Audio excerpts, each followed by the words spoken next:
Good morning, year sevens. I hope everything is alright. I hope you're okay and that you're finding ways to deal with the lockdown, being bored and forced to stay home. Everybody has their own way. I play computer games, read books, and I paint figurines.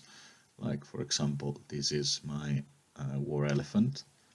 I call him Stompy. And here is a bunch of soldiers with long pointy sticks. If you remember from the lessons we did on the Civil War armies, those are pikemen. They are slightly earlier, 15th, 16th century pikemen rather than 17th, but they're still good. I'm actually curious to know what you do, so let me know. Now, today's lesson is going to be slightly different. We will be looking at the disgusting tale of what happened to the head of Oliver Cromwell after he died, and what this tells us about the way Europe changed in the next centuries after the Civil War. To do that, I have taken pictures from a textbook, which, together with the transcript, will contain all you need to know in order to answer today's question. Speaking of which, today's question is, what happened to Oliver Cromwell's head? And since it's quite a wide and interesting topic, and a pretty gruesome one, I'm really looking forward to read your responses. As always, there are 3 levels of achievement for this answer.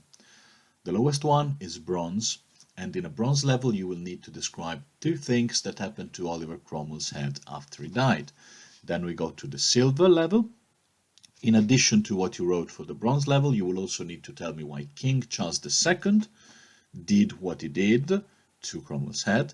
And finally, the gold level, which is by far the most interesting. Everything that happened to Oliver Cromwell and his head speaks to us in different ways about what was going on in Europe at the time, how people liked or disliked kings and republics. To get the gold answer, and most of you can do that, I'm pretty sure, I'm asking you to pick 2 things that happened to the head and write down what they tell us about Europe's history.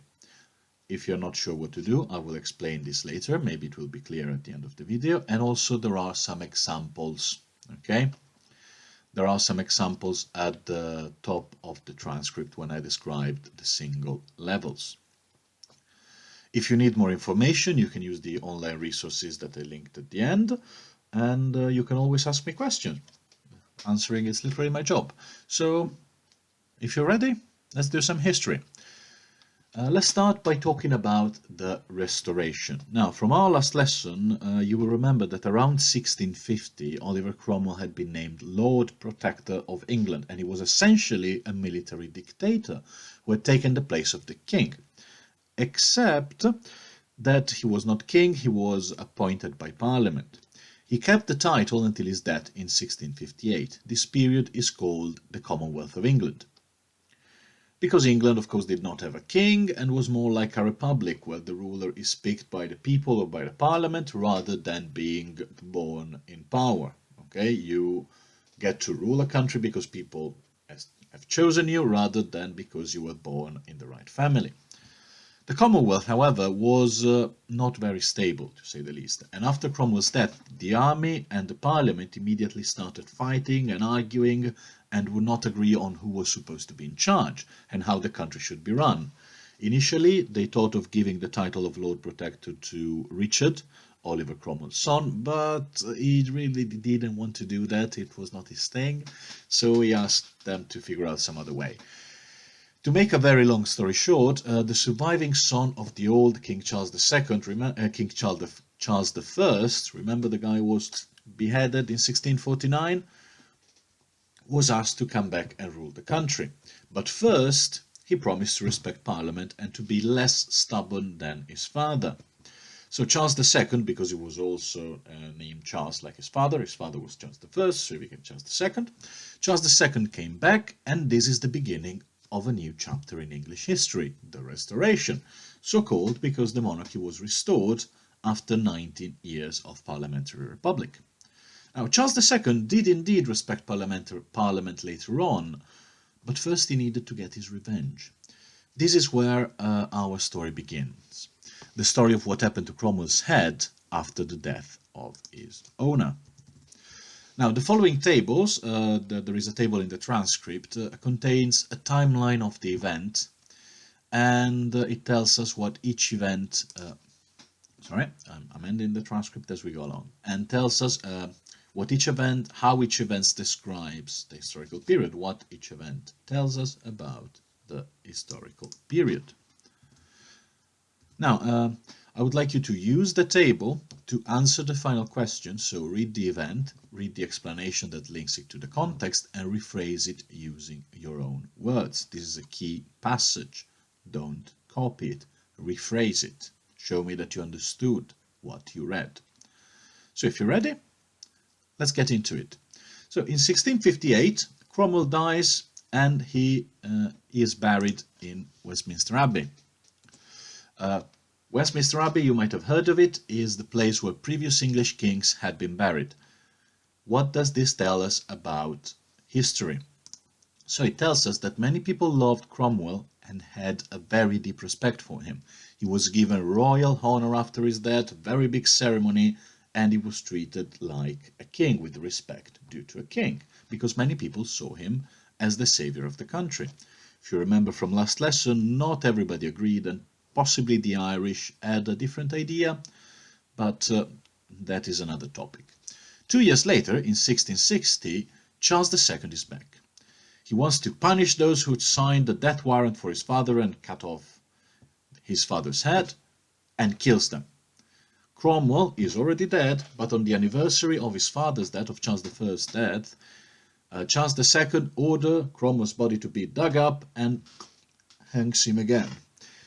His head is also cut off and stuck on a pole outside Westminster Abbey. What does this tell us about the historical context? It tells us that everything was changing. Everything changed with the Restoration. People who used to be in power are now powerless, and Cromwell becomes the symbol of a past that must be forgotten. Okay, Cromwell, we don't speak about him anymore. Now, in 1685, 24 years later, the head, which was staying on a pole outside Westminster Abbey for everyone to see, the head is blown off by a strong wind, and it's found by a soldier named Barnes, who takes it home and hides it in the chimney. What does this tell us? It tells us that after all the time, soldiers were still loyal to Cromwell. Remember, he was one of the founding fathers of the New Model Army, and he always had the army on his side, so he was a great commander. As a form of respect, Barnes picked up the head and hid it in his own house. After Barnes dies in 1702, he told his family where he had hidden the head. They sold it to a Frenchman who put it in a museum. Now, what does it tell us? This happens in 1702, sort of 44 years after Cromwell's death. The fact that his head is just sold to a Frenchman. Now, it tells us that Cromwell is almost forgotten now. All those who had known him personally were probably dead, and he is no longer important. We don't speak about him, his head is not important anymore. Everything needs to be forgotten. In 1738, the museum owner died, and an actor named Samuel Russell, who claimed to be a descendant of Cromwell in some way, bought it. He paid his rent by charging people to see it. Again, during this period, Cromwell was forgotten. He is an obscure name in history books. The Civil War, the period of the Civil War was in the previous century. Nobody really cares about him anymore. This changes in 1789. Now, in 1789, very important date, memorize it. In 1789, Russell sold the head to a group of British businessmen from France to Britain, who put it on display in London. In 1789, what happened? This is a very important link. The French had started a revolution, started their own sort of civil war, which eventually turned the kingdom into a republic. Suddenly, people like Cromwell, who represented republics, became fashionable again, and people were interested in him, were making exhibitions about him. Okay, so in 1789, Cromwell comes back into fashion because republics are back into fashion again. This changes once again in 1814. A certain Dr. Wilkinson buys the head, he keeps it in a box wrapped in silk. Writes a good description of the head and sort of makes some very interesting scientific notes about it. What does this tell us about European history?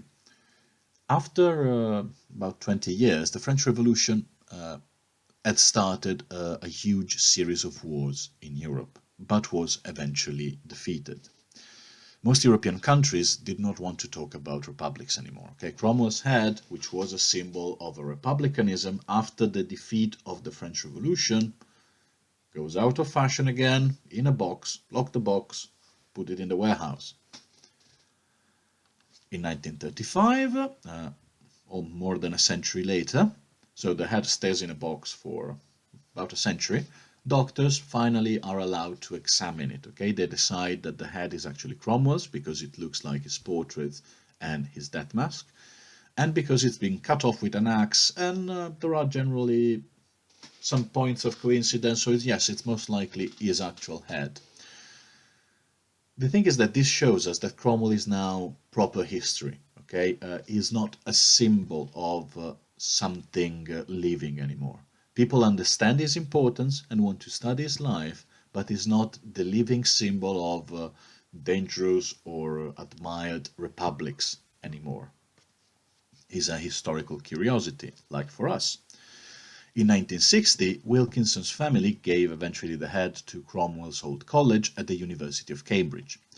Fun fact, only 3 people in the entire world know where the head is buried. It's a secret location. So, if you go to Cambridge, and I hope many of you will, and you end up learning where the head of Cromwell is, please let me know. What does this tell us? It tells us that after being studied and shown to people for centuries, the head was finally laid to rest after all this very complicated trip across England and France. Now, I believe this was an interesting story of which connects with the rest of European history and the importance, and shows us the importance of Oliver Cromwell as a symbol. Certain people did certain things in history and turned into a symbol. Like Julius Caesar became a symbol for the Roman Empire. Okay, when you think of Caesar, you think of Roman Empire. When you think of Cromwell, you think of the English Commonwealth, of the English Republic. He became a symbol. The fate of his head through the ages tells us about the fate of this symbolism, okay? The success of what he stood for as a person in history. Now that you've got the information, how do you answer the question? Now, to get a bronze level, you need to mention 2 stages of the head's strange journey in your final answer. To get a silver level, you also need to tell me why Charles II wanted to dig up Cromwell's body 2 years after he died. Answer: because he wanted to punish the people who killed his father. To get a gold level, you also need to link the stages you have mentioned in the bronze answer to their historical context. Why did people do those particular things to the head in that particular time? For example, the head was shown in 1789 because there was a renewed interest in republics, and Cromwell was a symbol of republicanism. So, those were the facts. I'm really looking forward to read your answers, and as always, let me know in the comments or send me an email if you need any help with the assignment, or if you have any questions. Okay? See you next time.